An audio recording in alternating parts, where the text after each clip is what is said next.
Hey guys, Dankelberg here, and today we're going to be making a tier list based on the Strike Zone playlist for Rogue Company. Now, don't take this as gospel and don't take this as the end all be all. There will be many more tier lists to come out, I guarantee you, and some people might have different opinions, so just look around and really find which one really meshes with you as well. So, right off the bat, what I want to talk about is Anvil. Anvil's really good at strike zone because his ability, his barricade ability, right? It's gonna enable you to extend natural cover on the zone. And his light machine gun is just a overall super good weapon to use. And he does have an active protection system as well as C4. C4 is not totally great. I don't use it very often, but the active protection system will really help defend that objective, especially on some maps to where you really do need to be a little bit more campy inside of the objective to really hold it down. The active protection system is going to help a lot for any type of Ronins or Dimas that want to throw some frag grenades in there. So overall, I really, really believe that Anvil is truly, truly the A tier character. He's not S tier because by all means, okay, he's not like amazing and he's not like a must have for any team comp, but he is underutilized and I think that he's underused, but he's still a very, very good A tier character. Next up, we do have Shock. And I already voiced my opinions on Shock on my Shock breakdown video. And with my Shock breakdown video, I stated that Shock was a great anti-flanker and that he was somebody that you are going to use mainly to win 1v1s. Not incredibly useful in Strike Zone at all. But he is somebody who is going to help you at least slightly, albeit he is more selfish and he is going to be more of that backline type of guy who's going to go into their backline and kind of try to disrupt them a little bit. But even then, organized teams, which more and more of them are popping up here, are going to notice this and they're going to be able to take care of Shock regularly. Is he a terrible character in Strike Zone? No, but is he best or should you include him in many of your team comps? No. So, honestly, I think Shock is going to be a B tier character. He's not that great in Strike Zone. Just, he isn't. Next up, we got Dallas, and Dallas is, Dallas is somebody who is very good at giving intel out on any of the enemy. And honestly, if you're pinging enemies and revealing them through walls, that's obviously a fantastic ability. Now, Dallas is already highly praised as one of the better characters in the game right now, and I definitely do have to agree. His weapons, his gadgets, his abilities, and his perks all mesh so well together that honestly, he's a good choice for anybody playing any mode in Rogue Company. But he's not the best of the best. He's very, very good, but not the best of the best. So he is going to go in our A tier. Now we move to Dima. Dima is also really good, but there is a caveat to Dima. His ability is good, but it is a little difficult to understand how the ability works.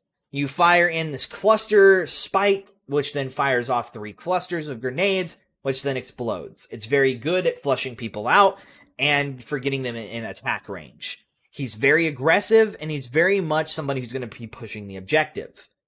Is he some of the greatest, and is he somebody that I would absolutely choose for Strike Zone? Probably not.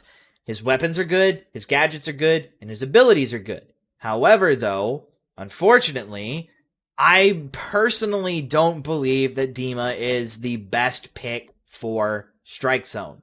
But even if he's not the best pick for Strike Zone, his everything that he has is just so powerful that he does belong. If I had something in between B and A, he would definitely be there. But I really, really want to put him in between here because he kind of fits this little area here for Strike Zone. But overall, I'm going to have to say B. Honestly, I'm going to have to say B because his abilities are great, but I feel as if they're more geared towards the demolition game mode, where he can take more advantage of flushing people out rather than let's flush this guy out, kill him, but he's just going to respawn, basically. Now we have Glitch.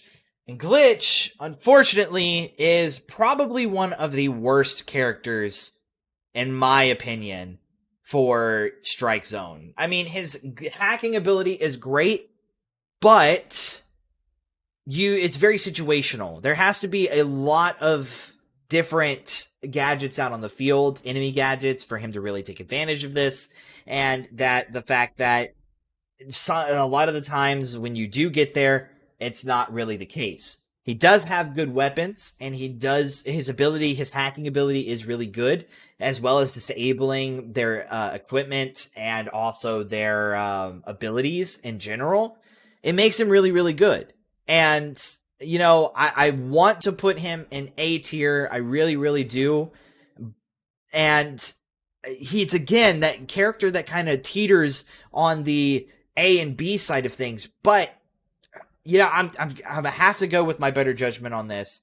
I want to put him in B tier, but I'm going to have to put him in A. I honestly am going to have to put him into A, because more I think about it, his ability, the fact that he's just essentially a big walking EMP grenade, is something that I think that is very useful, especially against enemies that are trying to push back into the strike zone. So that is what it is for Glitch.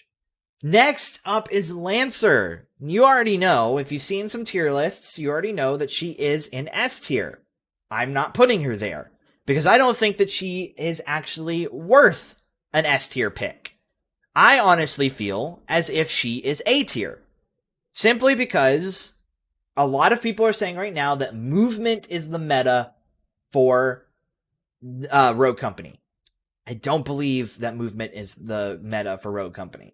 I don't believe that as the meta starts to shift, more and more players start to join in, I feel as if we're moving away from that whole thing, because of the fact that in Strike Zone, it's not really moving to the objective that matters so much as it is more of your team composition and really on how you're able to down the enemies and how accurate you are and what weapons and et cetera, et cetera. Lancer does have good weapons, but her ability, again, is mainly geared towards what I would think a more competitive type game mode rather than this.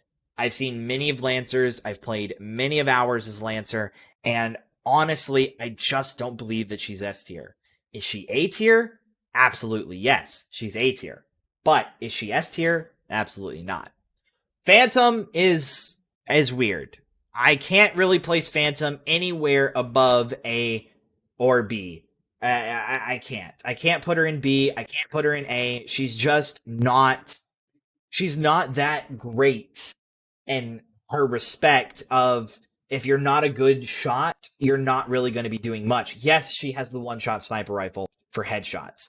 However, though, her smokescreen ability grenade is great for denying the enemy a certain route to take, but it's not as useful as many people think, and I've already seen many of people outplay this ability and outplay many of Phantom's with weapons such as Dallas's AR or even Anvil's light machine gun, and just absolutely destroy her. She provides almost no benefit to teams in Strike Zone, and without you actually being kind of like hidden or taking the surprise attack route, I don't know. Sniper characters that are only restricted to sniper rifles, and also the fact that her DMR is kind of bad. Yeah, I honestly think that Phantom is going to be our first C character.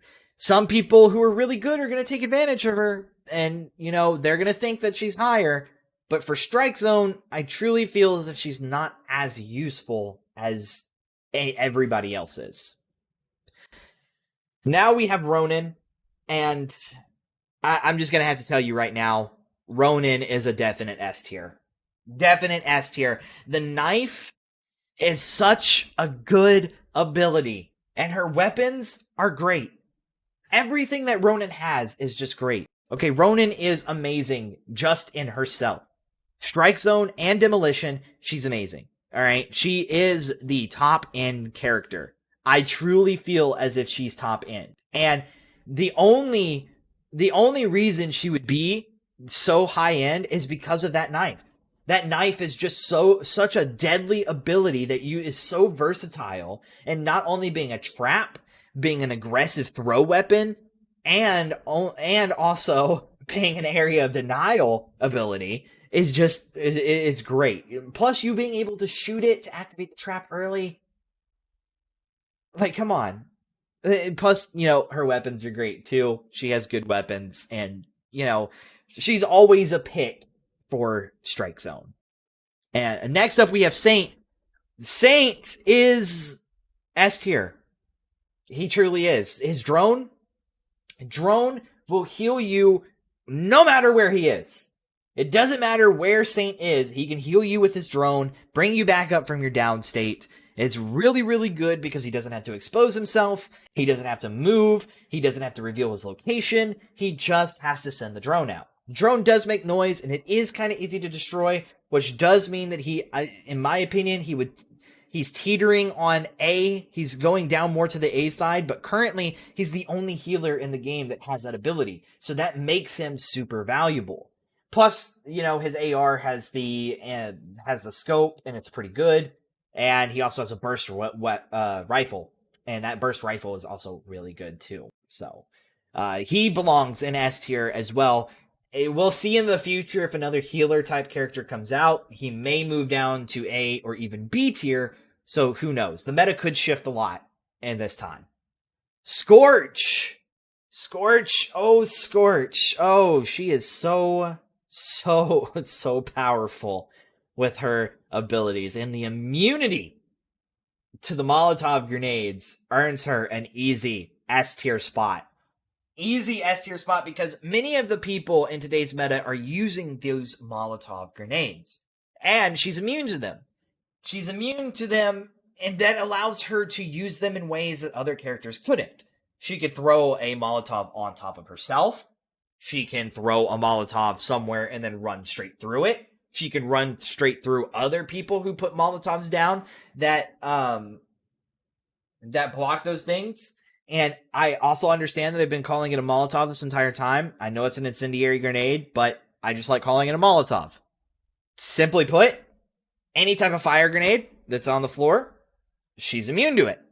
Her ability also increases her damage, which she already does a lot of with her MP7. So, in tandem, she has some of the best weapons, a super good melee ability that adds a damage over time fire effect, and she's immune to fire. One of the biggest area of denial abilities right now, she's immune to. So she is really good. I believe she is S tier. I honestly believe that Scorch, and many of people who put her in A tier, and Lancer in S tier, I think they should really switch. I just think that Scorch has way more utility over Lancer. Now we have Talon. Talon's radar, if it was bigger, I could see him in A tier. But unfortunately, I'm going to have to put him in B tier. His radar is great. Don't get me wrong. But he did receive a nerf here recently, which brought him down from A tier to B tier. Because now he only gets one radar, and he has to recall that radar every time he wants to use it again. Which poses some problems with the fact that if he tries to recall the radar while he's in a gunfight, he can't really fight. So, again, in Strike Zone, that well-placed radar could really help, but it's not something that would make or break a game, to be honest. Next up is Trench, who has some good areas of denial, but unfortunately, I just feel as if Trench is just not really that great. I don't see Trench very often simply because his ability is just kind of bad in a sense. I mean, it's a large area of denial, but it's easily destroyed. You can easily just go around it. You know where it is. It's not like it's hidden or anything like that. So, also his weapons are pretty much the same as Dallas's, but at the same time, if his abilities are just not that great, he belongs in C tier. Now, finally, we have Vi. And I know a lot of people have been talking about Vi. I've been seeing Vi's popularity jump up so far. And I'm excited to see or to say that Vi belongs in S tier. Dare I say S tier, okay? Because of the fact that Vi's area of denial kit is so disgusting. So disgusting. She is such an area of denial person, and the leeching of passive ability that she has, plus the fact that she can toss her ability nearly half the map away and use it really aggressively and defensively is just, oh, whew. It also permanently reduces your HP until you die. Like, imagine.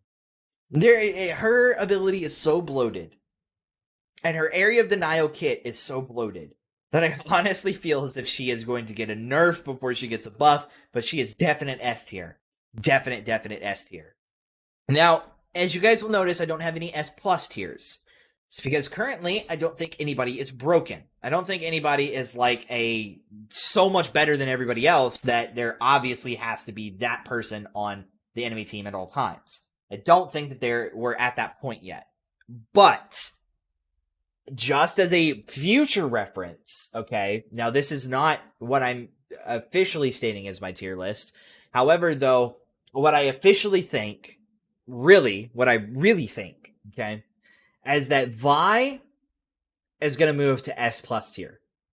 Okay, that's what I'm thinking. I'm thinking that Vi is going to move to S plus tier because I don't think that she's going to be touched too much. And if they do happen to buff her at some point in time, maybe if they buff her, which I don't think that they should, but if they do, then she would definitely become S plus tier.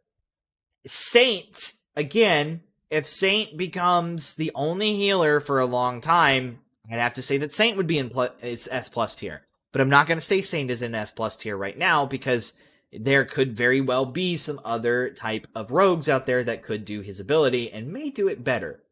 But overall, I do believe that Vi would be my surefire pick to be the S plus tier pick, just the strongest of strong, simply because that her entire kit is so bloated. So there it is. There's my tier list. I know this video ran a little long. I know I kind of rambled a little bit in between all of these, but yeah, that's my tier list. And I wanted to show you guys this because this is currently what I think the meta is shifting towards. Obviously, in a couple of weeks' time, I'm probably going to revisit this, make another video, and kind of reposition some people based on how Strike Zone tries to play out. But there's also going to be a Demolition playlist, tier list as well, that is going to change this. A lot of these characters are going to swap places from their characters right now. This is just a Strike Zone tier list. This is not an overall tier list, which if it was an overall tier list, again, many of these characters would be switched as well. So there it is. There's my tier list, and I expect it to change in the coming weeks, okay, as this game gets further and further. And just as a quick side note, if you haven't already, I have a video of breakdowns for both Anvil, Shock, and recently Dallas. So if you want to check out those Rogue Breakdown videos, you guys can go and check them out. I'll have them linked in the description below for you to go and see them. They're very, very detailed, and they are going to go into basically what I believe what these characters are going to do and how well they are inside of their metas. So I hope you've enjoyed this little tier list video. It's a different video than normal, very minimal editing, and me just kind of giving live commentary over this tier list screen here, just giving my opinion on all of this. So hope you guys enjoy it. And if you liked this video, as well as all the other videos I make, and want to see even more content from me, go ahead and like and subscribe, and click the bell icon to get the notifications to see more videos from me in the future. So I'll be covering a lot of Rogue content, Rogue Company content in the future, gameplays, breakdowns, etc., and tier lists videos like this. So really hope you enjoyed this video, and I will see you guys in the next one.